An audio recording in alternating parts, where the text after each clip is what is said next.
Hey, y'all, it's Mandy. Before we dive into this week's episode, I just want to take a moment and thank my patrons and premium subscribers who have been here partnering with me to create this work. I love doing this with a team. So if you are interested in being someone who creates this resourcing for people who live in care deserts or who just don't have a safe community to discuss grief, check out the show notes to become a patron of the show. You'll get access to monthly bonus episodes as well as our live chat over on Discord. And I would love to hear from you. Okay, that's all I had to say. Now let's get into this week's episode. Welcome back to Restorative Grief with Mandy Capehart. You are listening to episode 70, titled This One Wild and Precious Life.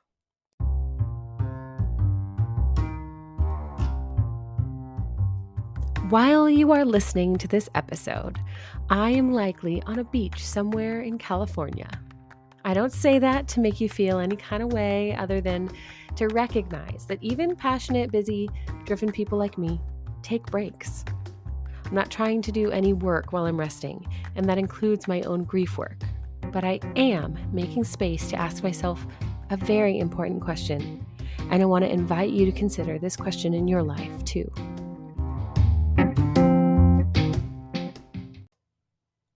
You may not be familiar with the beloved poet Mary Oliver. May she rest in peace. Her poem, The Summer Day, is world-renowned and for good reason. I'll link to it in the show notes if you'd like to revisit or hear the work for the first time. But the final stanza is the launchpad for today's contemplation. Oliver writes, "Tell me, what else should I have done? Doesn't everything die at last and too soon? Tell me, what is it you plan to do with your one wild and precious life?" Perhaps you've heard this and didn't realize the source, but this question has spurred artists and contemplatives worldwide to reflect and push back against the hurry and capitalism and performance driven nature of our modern societies. But most often, when I consider this question, I feel guilt rise up within me. I know the list of yeses I've offered is long, but intentional. And yet there was a time that my yeses stockpiled faster than my reserves, and I burned out. I'm not alone in this burnout and guilt. And so that's why I feel Mary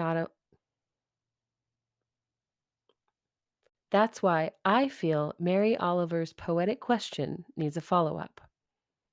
So settle into wherever you are right now. If you're sitting, feel the chair supporting your legs. Feel your feet touching the ground.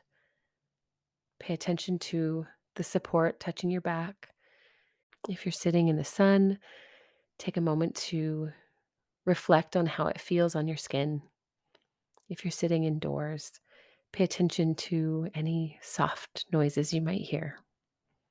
Take a deep breath in and then let it out. If you like writing and taking notes while you contemplate, give yourself permission to get set up before you start to answer this question with your full attention and intention. Remember that our grief work is intertwined with our life's work, and they both rely on our ability to know and honor the core values of our season. You have permission to make space for this work. See, when I want to counteract the guilt of my busy doing life, I can't just rely on an ability to reprioritize. I first need to recognize where I lack intention.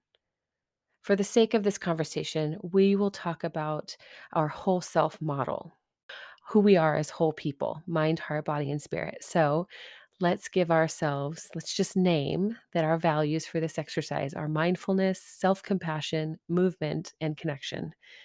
That gives us a track to run on. As a side note, those are four very excellent starting place values for someone who is looking for a place to begin their restorative grief journey. So, the follow up question to Mary Oliver's is this: what is the most neglected, important area in my life right now?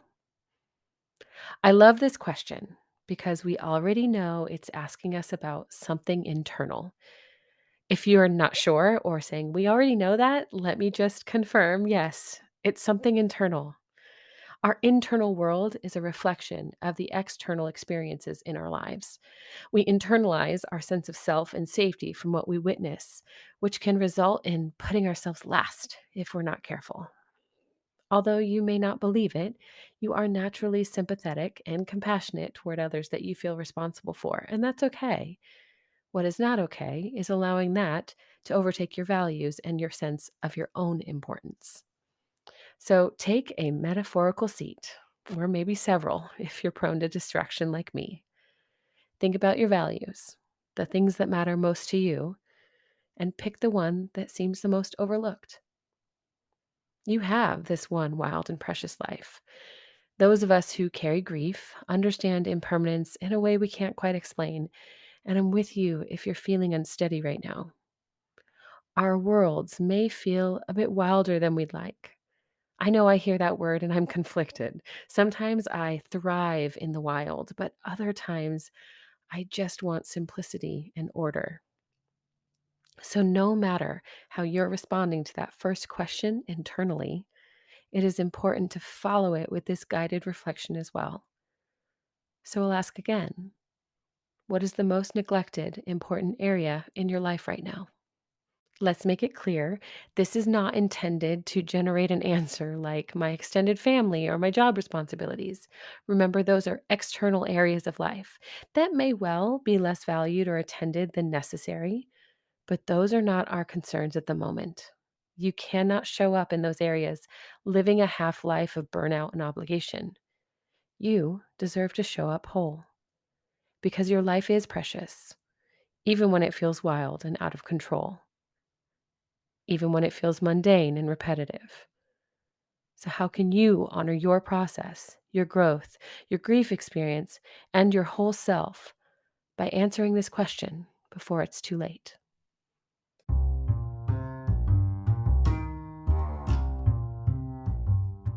Thank you for listening to episode 70 of Restorative Grief. I wanted this one to be short and to the point, so go make space in your day to reflect on these two questions, to pursue an answer that feels welcoming and creates space to expand for whatever new insight arises. See, we already know we have one wild and precious life, but we might need a reminder that what we do with it matters because we inherently matter.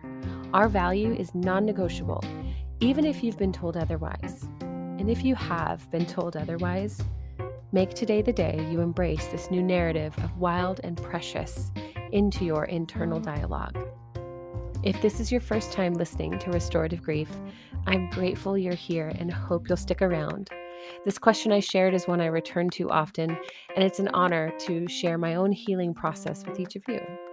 If you're interested in extra content with the podcast, consider becoming a patron of the show or a premium subscriber via Spotify for bonus interviews and a live monthly grief chat. And of course, please make sure you leave a shiny 5-star review because you know that helps others find the grief support they need here as well. Don't forget to check the show notes for a link to Mary Oliver's poem, as well as additional resources from Restorative Grief. And as always, one last thing. Please remember, the only solution for grief is to do the work of grieving. Thanks for listening. I'll see you next week.